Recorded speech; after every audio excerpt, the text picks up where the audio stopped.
ഞാനിപ്പോൾ ഓടി നീങ്ങിക്കൊണ്ടിരിക്കുന്ന സ്ഥലമാണ് ഫ്രൈക്കിസ്റ്റോളൻ. നോർവേയുടെ റോ ബ്യൂട്ടി കാണാൻ ആഗ്രഹിക്കുന്നവർ ഒരിക്കലും മിസ് ചെയ്യാൻ പാടില്ലാത്തൊരു ഹൈക്കിംഗ് സ്പോട്ട്. ഫ്രൈക്കിസ്റ്റോളൻ ബേസ് ക്യാമ്പിൽ നിന്ന് സബ്മിറ്റ് വരെ ഹൈക്ക് ചെയ്യേണ്ട ദൂരം 4 കിലോമീറ്റർ മാത്രമായതുകൊണ്ട് അണ്ടർ എസ്റ്റിമേറ്റ് ചെയ്യാൻ കഴിയില്ല. കാരണം the way to get there is not that easy. Hike ചെയ്ത് നീങ്ങുന്ന വഴികളിലെല്ലാം വ്യത്യസ്തമായ കാഴ്ചകൾ. പ്രകൃതിയിലേക്ക് കൂടുതൽ അടുക്കാൻ ഇതുപോലൊരു ഹൈക്ക് തന്നെ ധാരാളം. ഹൈക്കിംഗ് എന്നത് എന്റെ ജീവിതത്തിന്റെ ഒഴിച്ചുകൂടാനാവാത്ത ഒരു ലെയറായി മാറിയ നിമിഷം മുതൽ നോർവേയിലെ നമ്പർ 1 ഹൈക്കിംഗ് സ്പോട്ടായ ഇവിടെ ഞാൻ കാലുകുത്തുമെന്ന് ഉറപ്പിച്ചിരുന്നു.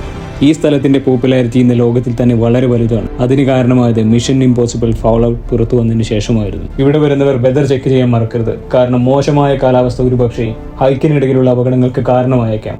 അത്യാവശ്യ ഘട്ടങ്ങളിൽ ഉപയോഗിക്കാനായി ഒരു എമർജൻസി ഷെൽട്ടർ ഇവിടെ അവൈലബിൾ ആണ്. പക്ഷേ അത് പകുതി ദൂരം പിന്നിട്ടതിന് ശേഷം മാത്രം. വഴിയിലൂടെ വരുന്ന വ്യൂ പോയിന്റ്സിൽ മെറ്റൽ ഗ്രിൽസിൽ ആളുകൾ ലോക്ക് ഹാങ് ചെയ്തിട്ടുള്ളത് കാണാം. Travellers leave A memory, lovers leave A promise and hikers leave A simple of their journey. ഒടുവിൽ ഡെസ്റ്റിനേഷനിൽ എത്തുമ്പോൾ നമ്മൾ കാണുന്നത് 604 മീറ്റർ ഉയരത്തിൽ നിന്ന് താഴേക്ക് ഡ്രോപ്പ് ചെയ്യുന്ന ഒരു ജയന്റ് റോക്ക് പ്ലാറ്റ്ഫോം. 10,000 വർഷങ്ങൾക്ക് മുൻപ് ഐസ് ഏജ് കാലഘട്ടത്തിൽ ഗ്ലേഷ്യേഴ്സ് രൂപപ്പെടുത്തിയ ഒരു അത്ഭുതം. ഇന്ന് ഇത് അറിയപ്പെടുന്നത് ലോകത്തിലെ തന്നെ most breathtaking view point ആയിട്ടാണ്. ക്ലിഫ് എഡ്ജിൽ നിന്ന് താഴേക്ക് നോക്കുമ്പോൾ കാണുന്നത് പ്ലേസ് ഫ്യോർഡ്. 40 കിലോമീറ്റർ നീണ്ടു കിടക്കുന്ന നീല നിറത്തിലുള്ള ഒരു ഫ്യോർഡ്. ഒരു പക്ഷേ ഒരു ഫോട്ടോഗ്രാഫ് പോലെ തോന്നിപ്പോയേക്കാം. എഡ്ജിൽ നിൽക്കുമ്പോൾ 3 കാര്യങ്ങൾ സാധാരണയായി തോന്നും: fear, freedom and light vertigo feeling. പക്ഷേ അതൊരു നാച്ചുറൽ സർവൈവൽ ഇൻസ്റ്റിക്ട് മാത്രം. ഇവിടെ റെയിലിംഗ്സ് ഇല്ലാത്തതുകൊണ്ട് യുവർ സ്റ്റെപ്പ് മാറ്റേഴ്സ് ഹിയർ. നിങ്ങൾ ഒരിക്കൽ ഇവിടെ വന്നാൽ മനസ്സിലാകും നോർവേ എന്തുകൊണ്ടാണ് ലോകം തന്നെ ദ അഡ്വഞ്ചർ കൺട്രി എന്ന് വിളിക്കുന്നത്.